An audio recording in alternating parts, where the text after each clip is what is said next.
মুনা আমি ফাইলটা পেয়ে গেছি।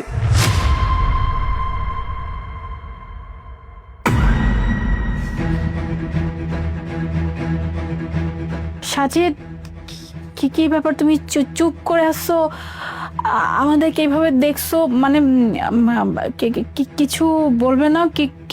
কিছু তো বলো। কি বলবো আমি? আমার তো কিছু বলার নাই। Sajid, I am sorry.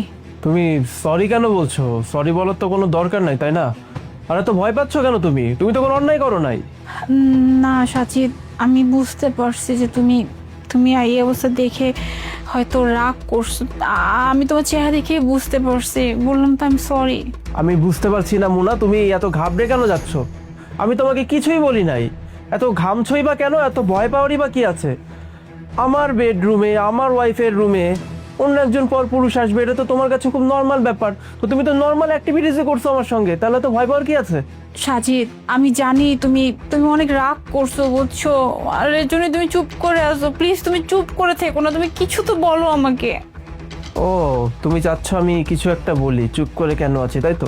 Okay fine, তুমি যখন এত করে বলছো আমি কিছু একটা বলি, তাহলে আমি একটু বলি। Brother, congratulations. সরি, আপনি তো আবার হাত মেলাবেন না। এনিওয়ে, আজকে থেকে আমার বউ আপনার।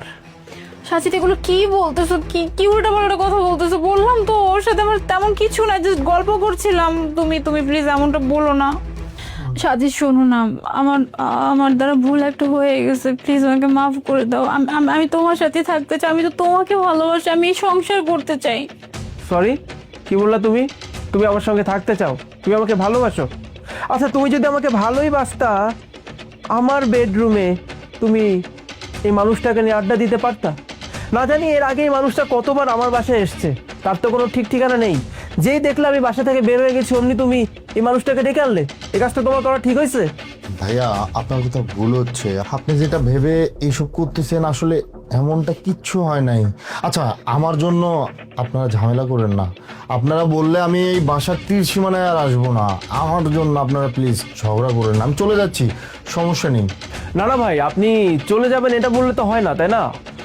অবশ্যই হয়তো আমার মধ্যে কোনো একটা কিছুর কমতি ছিল, যে কারণে মুনা আপনাকে ডেকে এনেছে। কমতি না থাকলে মুনা তো আর আপনাকে ডেকে আনতো না। সাজিদ প্লিজ আমাকে এখান থেকে চলে যেতে বলুন, আমাকে একটাবার সুযোগ দাও। থাক মুনা, এভাবে মাপ চেও না। মাপ চাওয়ার কোনো দরকারই নেই। আসলে আমি তো তোমাকে ভালোবেসে বিয়ে করেছিলাম বাসা থেকে পালিয়ে গিয়ে। কোনোদিনও ভাবতে পারিনি যে আজকে এমন একটা দিন আমাকে দেখতে হবে। মাত্র 1 ঘন্টা হলো আমি এয়ারপোর্টের উদ্দেশ্যে রওনা দেই। মাঝ রাস্তায় হঠাৎ মনে পড়লো আমার তো একটা ইম্পর্টেন্ট ফাইল আমি বাসায় ফেলে রেখে গেছি। এই ফাইলটা নিতে আজকে এসেছিলাম, আর এসে যে এমন একটা দৃশ্য দেখতে হবে আমি জাস্ট বিশ্বাস করতে পারছি না। তুমি যদি আমাকে ভালোই বাসবে, তাহলে এই কাজটা তুমি কখনোই আমার সঙ্গে করতে পারতে না। এবার বুঝতে পেরেছি আমি। টাকা, রাইট? শুধুমাত্র টাকা পয়সা সহায় সম্পত্তির জন্য আমাকে তুমি বিয়ে করেছিলে। 6টা বছর হয়ে গেছে। এই 6টা বছর কত সুন্দর তুমি নাটক করে যেতে আমার সঙ্গে। আমি কোনো কিছু ধরতেও পারিনি কখনো। কত সুন্দর নাটক জানতে তুমি। আচ্ছা মুনা, তুমি যে এত ভয় পেয়ে আমার সঙ্গে কথা বলছো আমাকে মাফ করে দিতে, আজকে যদি তোমার জায়গায় আমি থাকতাম, তুমি যদি বাইরে থেকে এসে দেখতে আমারই বেডরুমে আমার সঙ্গে অন্য একটা নারী শুয়ে আছে, তখন তুমি কি নিজেকে আটকাতে পারতে? পারতে না। হাজবেন্ড বলো বা ওয়াইফ বলো, যে কোনো কারোর কাছে সব থেকে মর্মান্তিক দৃশ্য হচ্ছে এই দৃশ্যটা। তুমি আমার অধিকার এই মানুষটাকে দিয়ে দিচ্ছিলে, আর তুমি কিছুক্ষণ আগে কি বললে? তুমি কিছু করনি। কি গ্যারান্টি আছে তুমি কিছু করনি? তোমরা যতটা ক্লোজ হয়ে বসেছিলে, তার মানে এটাই বোঝায় তোমাদের মাঝে ঘনিষ্ঠতা অনেক বেশি। দিনের পর দিন আমাকে ঠকাইছো, আমি টেরও পাই নাই। আবার এখন যখন ধরা পড়ে গেলা, তখন তুমি বলছো সাজিদ তুমি প্লিজ কিছু একটা বলো, তুমি যেমন ভাবছো তেমন কিছুই না, আমার ভুল হয়েছে, আমাকে মাফ করে দাও। এই কাহিনীগুলো না কেউ ভুলতে পারে না। আজকে আমি যদি তোমাকে মাফ করেও দিই মুনা, আমি তো অফিসে গিয়ে কাজ করতে পারবো না, কিংবা অফিস টুরে দেশের বাইরে যেতে পারবো না। সবসময় মনে হবে আমি তো অফিস টুরে দেশের বাইরে, তার মানে মুনা আবার বাসায় কাউকে নিয়ে। ছি, আমার মুখে আনতেও ঘৃণা লাগছে। তোমার সঙ্গে যদি আমাকে আবার সংসারটা কন্টিনিউ করতে হয় না, তাহলে কি করতে হবে জানো? তোমাকে পাহারা দেওয়ার জন্য পুরোটা বাসায় আমাকে সিসিটিভি ক্যামেরা লাগাতে হবে। সেটা আমার দ্বারা সম্ভব না, কারণ একটা সম্পর্ক টিকে থাকে বিশ্বাসের উপর। সেই বিশ্বাসটা তুমি আজকে আমার ভেঙে দিয়েছো।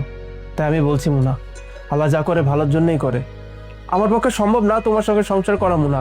তুমি প্লিজ সসম্মানে আমার বাসা থেকে চলে যাও।